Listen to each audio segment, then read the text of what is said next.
Pero yung isang taon, hindi ako nabanggit sa akin yun eh.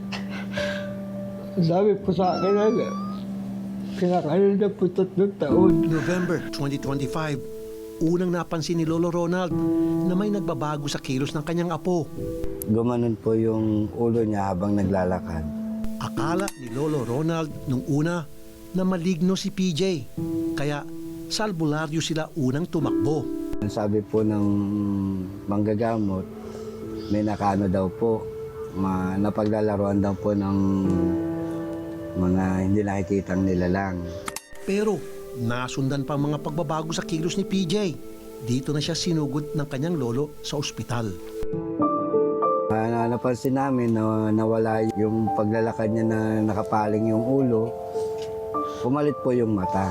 Para po siyang naduduling. Kaya hindi na namin siya pinagamot muna. Noong November 27 po, napansin po namin yung paa niya. Parang pumapaltik pong gano'n. Tapos na ano na yung kamay niya. Ang pagkakaintindi po namin na stroke. Ilang araw ding nanatili sa ospital ang maglolo para sa mga kinakailangang laboratory test ni PJ. Sabi po sa amin, tatay, medyo pangit yung sitwasyon ng kalagayan ng sakit ng anak nyo. Medyo pangit po yung yung bukol na tumubo sa kanya. Matapos ang iba pang mga test, saka nakapagbigay ng diagnosis ang mga doktor. Po December 16 po, in-MRI siya.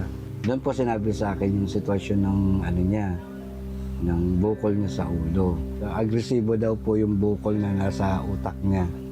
Kapag ganitong bukol, ang kadalasang solusyon ay operahan at tanggalin ito. Pero sa kaso ni PJ, masyado raw delikado.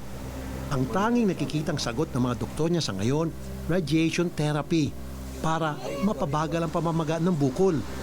Ngunit lahat ng ito, walang kasiguraduhan. Ang mas masaklap pa, nagbigay na ng taning ang doktor. Sinabi na hanggang 3 taon lang yung maswerte naming makakasama. Doon na po ako nag-decide sa sarili ko na wag na ipa-radiation yung bata. Kung na-radiation namin, hindi na namin makakausap, hindi niya masasabi ko anong gusto niya.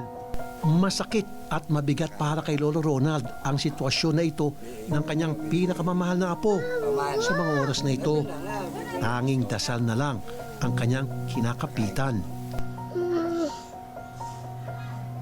Pababain pa yung buhay.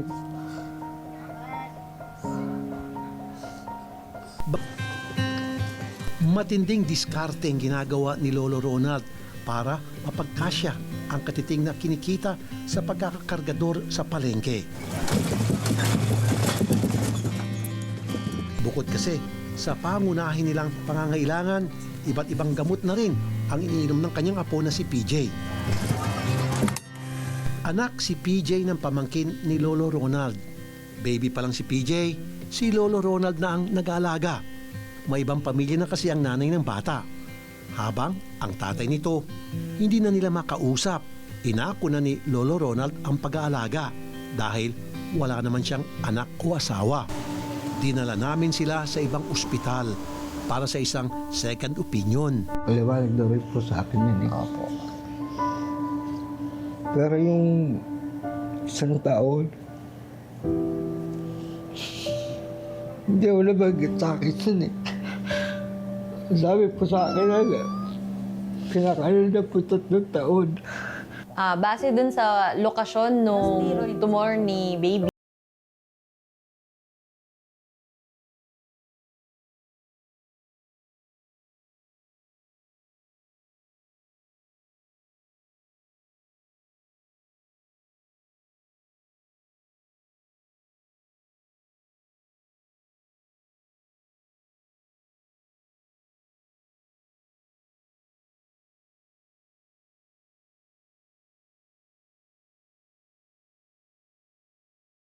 kadalasan dinidiretso na po natin yan sa radiation.